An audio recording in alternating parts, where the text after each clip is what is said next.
Okay, so welcome to a tutorial on the active high-pass filters. Alright, so here we're basically going to discuss about the design of high-pass filters and the theory and so on. That's going to be, of course, the active filters.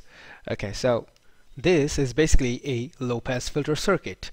Okay, so now you'll know that in case of a low-pass filter circuit, I mean, if you just take a low-pass filter circuit and then interchange the positions of the resistor and the capacitor, then in that case, there you go. So then we obtain a high-pass filter. Okay, so this is of course a passive filter. Okay, now we also know that for a passive high-pass filter, the output, as we just take it across that of the resistor for any given input voltage, I mean any given input sinusoidal voltage over here, we get the output voltage, if we just or rather let's just consider it as V1 in this case. So we'd get the output voltage V1 as equals to VI. Okay, so I'm just going to write that down over here. VI divided by that of root over 1 plus FL by F whole square. So this is how the expression would basically look like, where VI is basically the input voltage. Okay, that's the input AC voltage that you're just providing it to the passive filter circuit. Okay, and here of course the term FL, right, basically defines, this is basically known as the lower cutoff frequency for that of a high-pass filter. So I'm just going to write that down over here. So this is the lower cutoff frequency. Alright, and it is given by the same expression as that for a low-pass filter. The upper cutoff frequency is known as this is given by basically 2 pi RC, where basically R and C refers to the values of the resistor and the capacitor basically used to make this circuit over here. Alright, so this is what we know about a passive high-pass filter, and we also basically theory tells us that its characteristic curve should basically its frequency response characteristic should basically look something like this.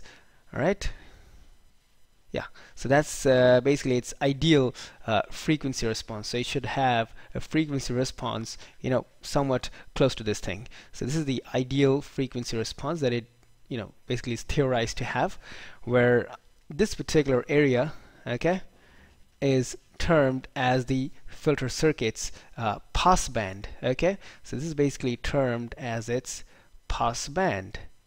Right, that's the band of frequencies that just is allowed to appear at the filter output without being attenuated, while the range of frequency starting from 0 up to this end, so this particular barrier is just the frequency that's just known as the lower cutoff frequency of the filter. So those below this lower cutoff frequency, okay, would be just falling in the stop band of this particular high-pass filter. So what the high-pass filter basically does is that we all know that it just allows the frequencies, it just allows the electrical signals with frequencies above that of the lower cutoff frequency to appear at its output unattenuated, while it just attenuates or suppresses those electrical signals that have frequency components lower than that of this lower cutoff frequency. Okay, so we'll just basically use this particular theory to construct an active high-pass filter. Right, so let's just go to that. Now we know that active filters, they are basically composed of two parts. Right, so whenever we're talking about an active high-pass filter, active filters are two parts, one being an amplifier, okay, and the other being a passive filter circuit. So this we just learned in the previous tutorial. So for a high-pass filter, okay, so if we just take the active filter over here to be a high-pass filter, okay, so I'm just writing it down over here. So sorry, I'll just use the full form. So let's put it as high-pass. Okay, so if this filter is basically a high-pass filter, then it would of course require an amplifier, and along with that it will basically include a high-pass filter circuit. Right, so here we're just the amplifier could be constructed of BJTs, FETs, and op amps. Okay, it could be constructed using BJTs, and then you can have FETs, also op amps. Okay, now in this particular circuit, which I'm going to show you over here, it would basically use an op amp as the amplifier. Okay, so it's just basically going to use an op amp. Okay, it's basically is going to be configured as a non-inverting amplifier. Okay, so that's what we're basically going to do with an op amp over here. So that's going to act as an amplifier. All right. Right, so there's our op amp. Now what we're going to do over here, we're just going to construct a non-inverting amplifier out of this op amp first. Okay. Right, so here's our non-inverting amplifier constructed out of the op amp. Okay, now you can see that the op amp has been provided with a dual polarity supply. All right, and we're supposed to provide the input, I mean basically the output of the filter circuit, that is of course V1. We're going to just connect the output of the passive filter passive high pass filter stage to the positive input. Okay, that's the non-inverting input of this particular op amp over here, so that we're basically going to get an active high pass filter. Okay, so let's just connect the filter stage. Right, so here we've just brought our high pass passive filter stage over here, so we're just going to join these two, and there you go. So now this entire circuit that we have over here, okay, this entire thing would be our active high pass filter. So this entire circuit, that's the squared, the entire circuit within this white dotted line, okay, is just our active high pass circuit. Right, so now what we do is we just connect some sort of signal source over here. Let's just connect a sinusoidal source. Okay, now this is just going to provide an input AC signal. Okay, so it's going to provide an input AC signal, and let's just call it, what should I call it? Okay, let's just call this one as Vin. Okay, that's good. Right, so here whenever we shall connect this particular input AC signal over here, and now if we'd basically try and vary the frequency of this particular input signal, then we shall see that the frequency components above that of the lower cutoff frequency will be just let past to the output of this particular filter, and will be appearing as having sufficient magnitude.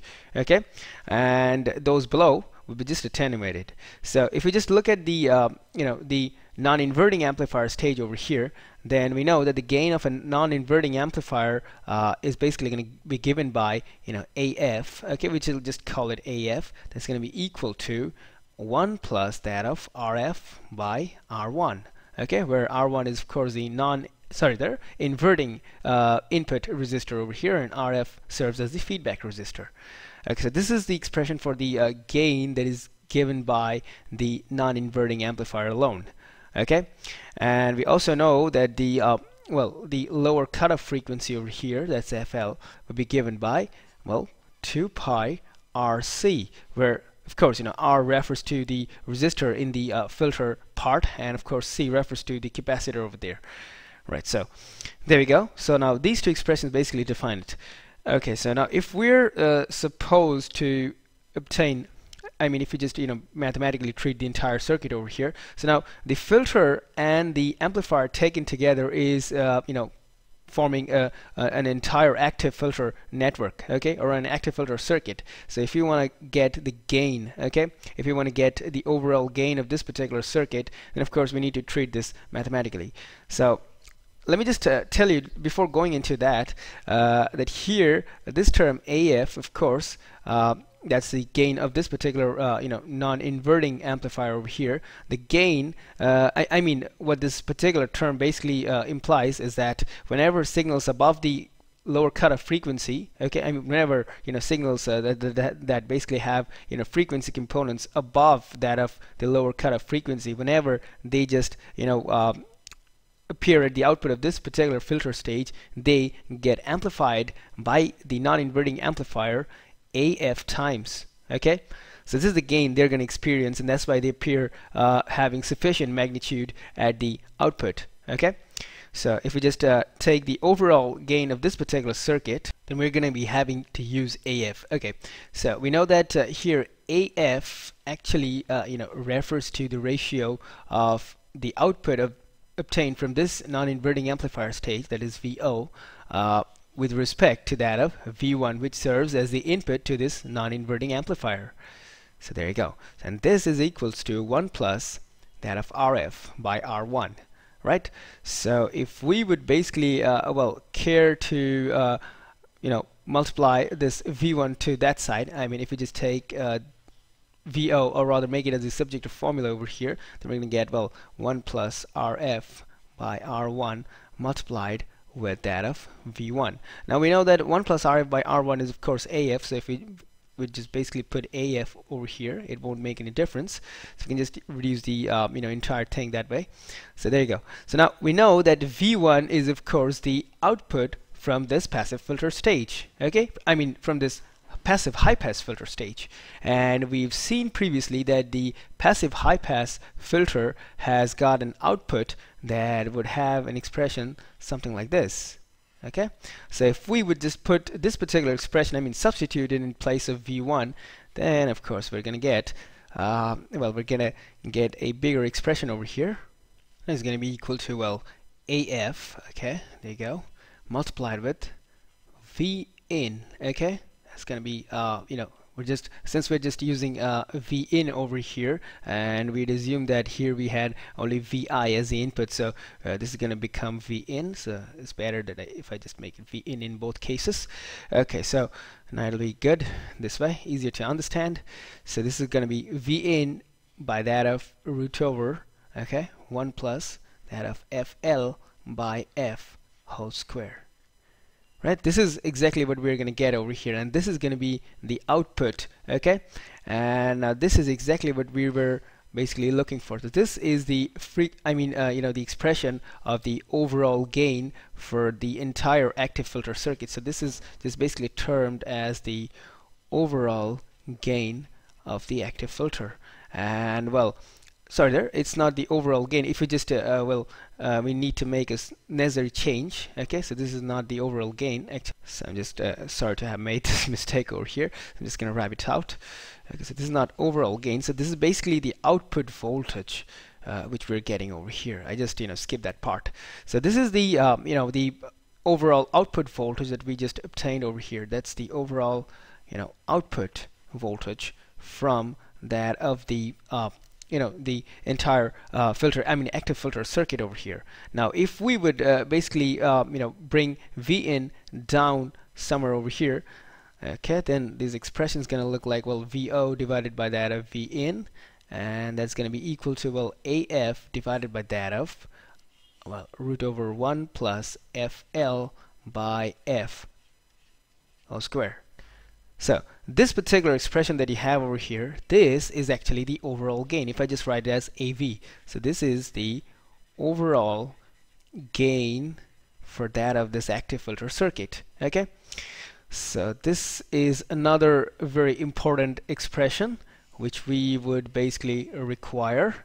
Okay, now if we just move on to the frequency response of our active filter circuit, then of course so here's the curve. So this particular curve that you can see over here basically depicts the frequency response. Okay, so this is actually the the sort of curve that we get experimentally for a high-pass filter whenever we perform an experiment. Okay, so this is the this sort of curve is just basically obtained experimentally for the high-pass filter. Now you can see that we have plotted the gain, that's the overall gain AV of the entire active filter circuit on the y-axis, and if this is going to be plotted in decibels over here, and here we have frequency plotted on the x-axis. So over here you can basically get we're supposed to get the the lower cutoff frequency is somewhat this point, so this is going to be FL. Okay, and if you just extrapolate this point up to up to the y-axis over here, you'll find that the gain at the lower cutoff frequency just falls to 1 by root 2 times its maximum gain. So let me just first shade out the passband zone over here. So this is actually the passband. Okay, so there you go. So here's your passband of this particular filter. All right, and on the other hand over here, well, basically this zone, this just acts as the stop band. Okay, so the frequencies above the lower cutoff frequency just get passed over to the output of the filter, having sufficient gain. Okay, they're amplified with sufficient gain, and that gain is of course given by AF. Okay, so here AF is just known as, well, the the maximum gain, that's okay, where AF is basically the gain provided by the non-inverting amplifier alone. All right, so all the frequencies above that of the lower cutoff frequency over here would be just, amplified with a maximum gain of AF times, right? And whenever we look at the lower cutoff frequency, now the point on the y-axis, that's basically the gain axis over here, signals whenever with a frequency equal to that of the lower cutoff frequency appear the filter input, well, they are just amplified with a gain of 1 by √2 times that of the maximum gain. So here the maximum gain is of course AF, so the frequencies, input signals with frequencies equal to that of the lower cutoff frequency would have a gain of about 1 by √2 times that of the maximum gain, that's AF, right? Now if you look more closely towards this kind of a response, so you'll basically come to the conclusion that this sort of frequency response resembles that of a Butterworth filter. So it's quite natural. Well, we refer to this sort of circuit as a Butterworth high-pass active filter circuit. Okay, and if you look at this particular area where the curve basically rises, okay, so at this point, since here this circuit that we're basically discussing over here, you can see that it has basically a single high-pass passive filter stage at the input of this op-amp, at the input of the amplifier over here. So we must keep in mind that this is basically a first order filter. Okay, so this is basically a first order high pass filter circuit. I'm just going to write that HPF in short. Okay, so since it's a first order high pass filter circuit, okay, that's why the rate at which the gain, okay, the rate at which basically increases, okay, for frequencies closer, or for those above that of the lower cutoff frequencies, that is just given by, well, it's equal to, well, of course, 20 decibels per decade. Okay, so this means that for every 10 times increase in frequency, the gain would basically rise by 20 decibels, right? Now that is basically obtained whenever we just plot the gain in decibels, right? And of course, define this particular point where the gain just falls by √2 times. We can also define this particular point as the 3 decibel point. Okay, so we can also just basically call it as the 3 decibel point, because the difference over here is basically equals to, the difference between the maximum gain and this particular gain at the lower cutoff frequencies is basically equal to that of 3 decibels. That's basically the reason why we can basically, well, call this one as a 3 decibel point. So it's just a technical way of approaching this. Now we should keep one more thing in mind, that the value of the highest frequency component that could be basically passed to the output by this filter, by this entire active filter, is of course limited by the bandwidth. Okay, it's basically limited by the closed loop bandwidth. I shall basically we'll call it as the closed loop bandwidth of the op-amp that we have basically used. So whichever op-amp you're using, you should always keep in mind that what's the highest frequency component that the op-amp could pass. So whichever is the highest frequency component, okay, within the bandwidth of the op-amp, basically that would be the highest frequency component of your that your filter circuit can basically amplify and pass up to its output, right? Okay, so now if we'd basically consider connecting another RC stage, okay, behind the first RC stage that we had, well, previously used in a circuit, so you can just take a look if you want to. So you can basically see that we have a single RC stage over here acting as the passive high-pass filter. So if we would basically consider connecting another RC stage, okay, before this, okay, so the circuit would basically end up looking somewhat this way. And now instead of connecting this R, okay, so we'll just call this one as, okay, C1, and this would be just R2. Okay, not a problem.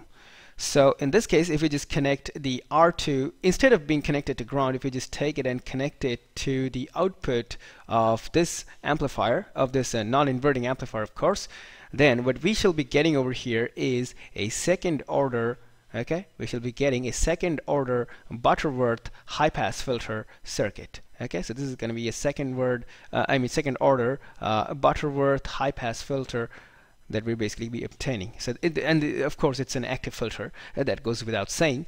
So if we would just make this circuit and well, treat it mathematically, of course we need a sinusoidal signal source over here. So if we apply a sinusoidal signal source over here, okay, there you go, and this is also, well, known as Vin in this case.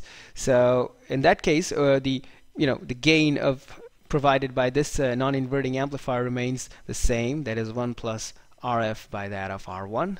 Okay, and of course it goes without saying that for a second order filter, okay, the lower cutoff frequency, that is FL, would of course suffer a bit of change. So it would be just instead given by 2 pi that of, well, R and R2 multiplied together, and then we can get, well, C and C1. Okay, so these are the values of the capacitors and the resistor basically that we're basically using to construct this RC stage over here. So that's how the lower cutoff frequency will be defined, and of course this entire circuit is going to have an overall gain AV given by well, AF divided by that of root over 1 plus FL by F whole to the power 4.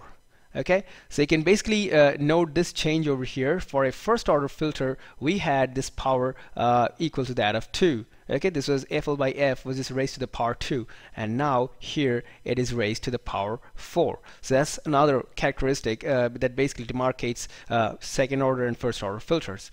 So in this case, apart from this, if we would basically, now this characteristic would of course look somewhat this way since it's a high pass filter, but the difference is that the curve would have this rising slope. I mean the rising slope of this particular curve would be far more steeper. Okay, so if we just well, take this particular point over here as the lower cutoff frequency FL, and of course this corresponding point would be the 3 decibel point, and here we're gonna have the maximum gain, okay, given by that of AF. So here the gain would basically fall down by AF, well, 1 by root 2 times, of course. And now this particular slope would have, this particular slope would have a rising rate. The gain at this particular slope would basically rise at the rate of about 40 decibels per decade, which means for every 10 times increase in the frequency, the gain for signals close to that of the lower cutoff frequency, and for signals just above it would basically rise, or rather increase, at the rate of 40 decibels for every 10 times increase in frequency. Okay, so this is how the characteristic of the second order filter looks and is derived experimentally. So that's basically the difference between the two. Okay, so that said, we just come to the end of this tutorial video on the active high pass Butterworth filter. So hope you're gonna be available with us in the next video. So we're gonna catch up over there. So till then, it's just gonna be a short goodbye, and thanks for watching.